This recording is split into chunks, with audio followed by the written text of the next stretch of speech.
के रूप में कौन आता है? पूर्व जन्म के कर्मों से ही हमें इस जन्म में माता पिता, भाई बहन, पति पत्नी, प्रेमिका, मित्र शत्रु, सगे संबंधी इत्यादि संसार के जितने भी रिश्ते नाते हैं सब मिलते हैं, क्योंकि इन सबको हमें या तो कुछ देना होता है या इनसे कुछ लेना होता है। वैसे ही संतान के रूप में हमारा कोई पूर्व जन्म का संबंधी ही आकर जन्म लेता है, जिसे शास्त्रों में 4 प्रकार का बताया गया है। 1. अरणानुबंध पुत्र। पूर्व जन्म का कोई ऐसा जीव जिससे आपने ऋण लिया हो या उसका किसी भी प्रकार से धन नष्ट किया हो, वह आपके घर में संतान बनकर जन्म लेगा। वह अपना धन बीमारी में या व्यर्थ के कार्यों में तब तक नष्ट करेगा जब तक उसका पूरा हिसाब न हो जाए। 2. शत्रुपुत्र। पूर्व जन्म का कोई दुश्मन आपसे बदला लेने के लिए आपके घर में संतान बनकर आएगा। बड़ा होने पर वह माता पिता से मारपीट, झगड़ा करेगा या उन्हें सारी जिंदगी किसी न किसी प्रकार से सताता ही रहेगा। वह हमेशा कड़वा बोलकर उनकी बेइज्जती करेगा और उन्हें दुखी रखकर ही खुश होगा। 3. उदासीन पुत्र। इस प्रकार की संतान न तो माता पिता की सेवा करती है, न ही कोई सुख देती है। वह उन्हें उनके हाल पर मरने के लिए छोड़ देती है।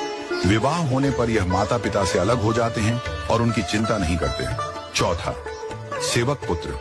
पूर्व जन्म में यदि आपने किसी की खूब सेवा की है तो वह अपनी की हुई सेवा का ऋण उतारने के लिए आपकी सेवा करने के लिए पुत्र बनकर आता है। जो बोया है वही तो काटोगे। यदि अपने माता पिता की सेवा की है तो ही आपकी संतान बुढ़ापे में आपकी सेवा करेगी, वरना कोई पानी पिलाने वाला भी पास न होगा।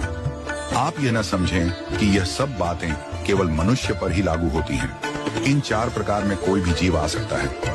यदि आपने किसी गाय की निस्वार्थ भाव से सेवा की है तो वह भी पुत्र या पुत्री बनकर आ सकती है।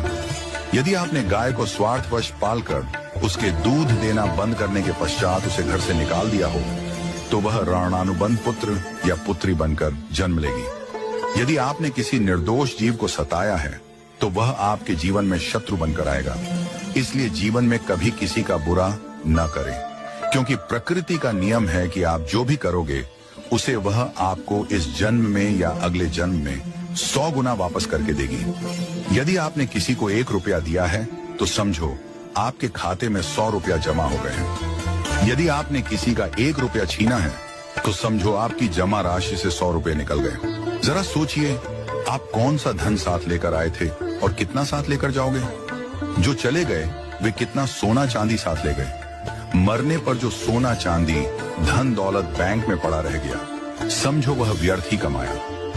औलाद अगर अच्छी और लायक है तो उसके लिए कुछ भी छोड़कर जाने की जरूरत नहीं है, वह खुद ही कमा ले।